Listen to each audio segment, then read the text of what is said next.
साथियों, हमारे तेजस्वी प्रसाद यादव जी शेर के बैठे हैं जो आज मोदी से और दिल्ली के सरकार से आज मजबूती से लड़ाई लड़ रहे हैं। इसको कहते हैं कि शेर का बच्चा। साथियों, चुनाव का समय है और ये जो चुनाव है बहुत खास है। बहुत खास इसलिए क्योंकि हमारे भारत का संविधान जो है वो खतरे में है साथियों, वो खतरे में है। हमारे देश का लोकतंत्र व्यवस्था आज खतरे में है साथियों। इसके लिए हम सभी को, जैसे हमारे पूर्वज ने इस देश को आजादी दिलाने के लिए लड़ाई लड़ा अंग्रेज से, उसी तरीके से हम सभी युवा को देश के प्रधानमंत्री से लड़ाई लड़ने की आवश्यकता है साथियों। ये जो दिल्ली की सरकार है वो नहीं चाहता है कि गरीब का बेटा सर उठा के जिए। वो नहीं चाहता है कि दलित का बेटा, पिछड़ा समाज का बेटा अपने सर उठा के जिंदगी जिए।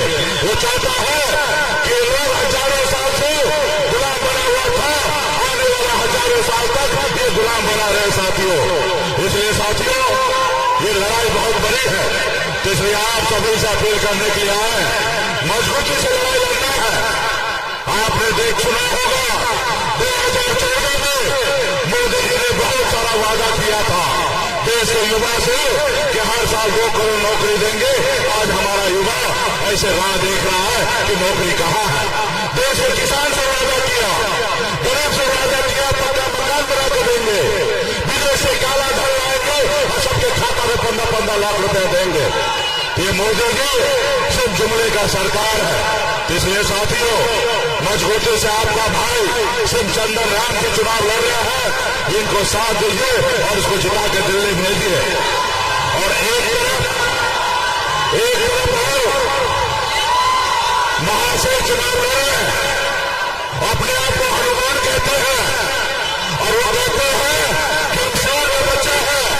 अरे भाई, ये बात सही है कि आप शेर का बच्चा है, क्योंकि स्वर्गीय रामविलास पासवान जी वाकई में शेर थे।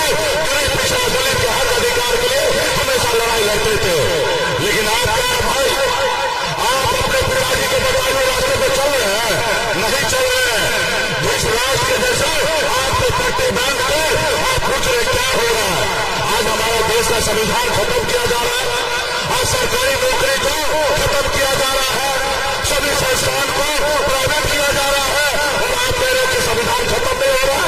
तो बताइए भाई, अगर हमारे जिले में सरकारी संस्था है, अगर उसको मोदी जी बेच रहा है तो संविधान खत्म हो रहा है कि नहीं हो रहा है? नौकरी खत्म हो रहा है तो मतलब संविधान खत्म हो रहा है। तो कहने खाली कहने के लिए अपने आप को अनुमान, तो भाई ये नहीं चलेगा।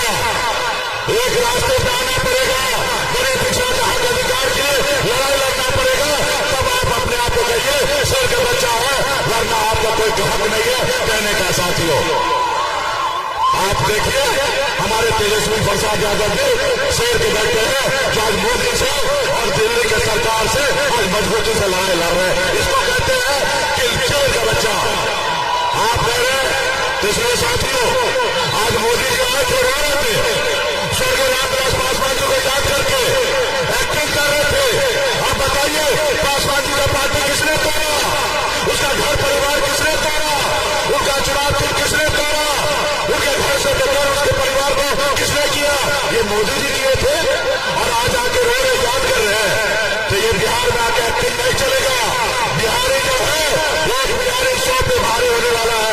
कोई बिहारी गुजराती से नहीं करेगा, गुजराती के जाल में फंसने वाला नहीं है। इसलिए आपको बिहार में आपको रोइए या कलपिए, कहीं पे कोई चारा नहीं है साथियों। इसलिए साथियों, हमारे सिर्फ चंदन रामपुर के लिए मैं आया हूँ। इनका चुनाव से लालटेन है, मजबूती से इनको वोट देकर जिताने का काम कीजिए। बहुत बहुत धन्यवाद। पार्टी के एक नेता गाँव में बूथ में जाके काम करने का काम कीजिए। बहुत बहुत धन्यवाद। YouTube पर सब्सक्राइब और Facebook पर लाइक जरूर करें।